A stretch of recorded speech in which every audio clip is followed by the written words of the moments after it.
Assalamualaikum warahmatullahi wabarakatuh. Halo teman-teman, perkenalkan nama saya Mauli Aprianti Putri dari Universitas Matlul Anwar, Prodi Ilmu Pemerintahan semester 5. Tujuan saya dalam pembuatan video ini adalah untuk memenuhi salah satu tugas ujian akhir semester mata kuliah Tata Kelola SDM Pemerintahan yang diampu oleh Ibu Siti Humayroh, SSOS MAP. Tema yang saya angkat yaitu analisis pemberhentian pegawai. Langsung saja kita ke materinya. Pemberhentian pegawai merupakan salah satu aspek penting dalam manajemen sumber daya manusia.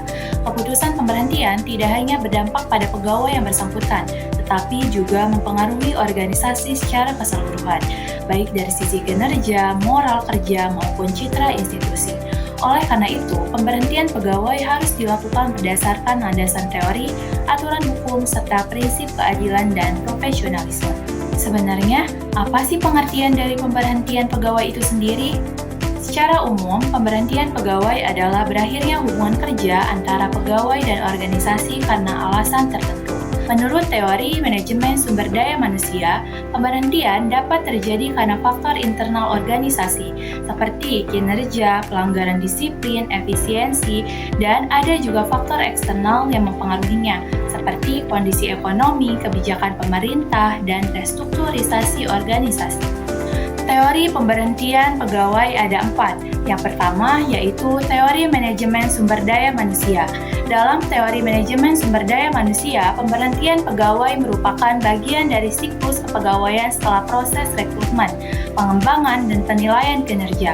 Pemberhentian dianggap sebagai langkah akhir apabila pegawai tidak lagi dapat memberikan kontribusi optimal bagi organisasi. Lalu yang kedua, ada teori keadilan, yaitu teori keadilan menekankan bahwa pegawai akan menerima keputusan pemberhentian apabila mereka memandang proses dan hasilnya adil. Ketidakadilan dalam pemberhentian dapat menimbulkan konflik, penurunan motivasi pegawai lain, serta menurunkan kepercayaan terhadap manajemen.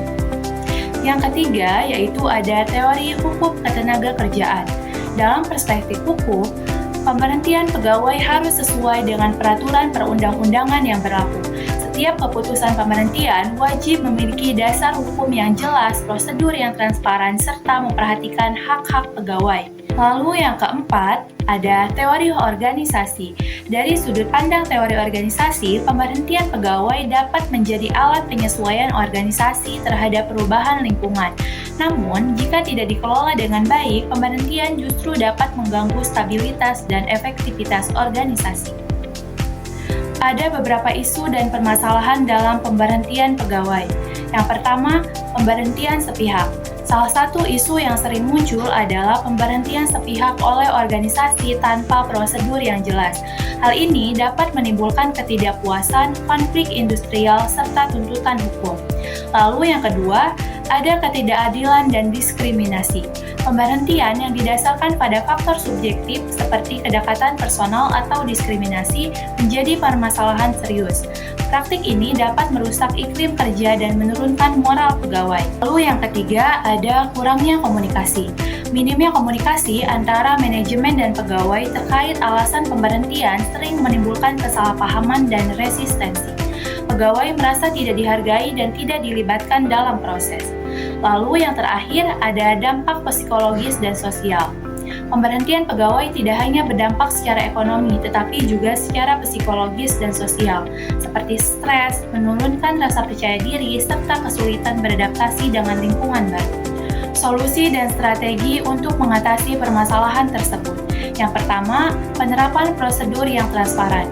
Organisasi perlu menetapkan standar operasional prosedur atau yang biasa disebut dengan SOP, pemberhentian pegawai yang jelas, adil, dan transparan. Hal ini bertujuan untuk meminimalkan konflik dan meningkatkan kepercayaan pegawai. Yang kedua, ada penilaian kinerja yang objektif. Pemberhentian sebaiknya didasarkan pada hasil penilaian kinerja yang terukur dan objektif. Dengan demikian, keputusan yang diambil dapat mempertanggungjawabkan secara profesional. Ketiga, peningkatan komunikasi dan konseling. Manajemen perlu melakukan komunikasi terbuka dengan pegawai, termasuk memberikan peringatan, pembinaan, atau konseling sebelum pengambilan keputusan pemberhentian. Langkah ini dapat menjadi stimulasi bagi pegawai untuk memperbaiki kinerjanya. Solusi yang terakhir yaitu pendekatan humanis. Pemberhentian pegawai hendaknya dilakukan dengan pendekatan humanis, yaitu tetap menghargai martabat pegawai serta memenuhi haknya.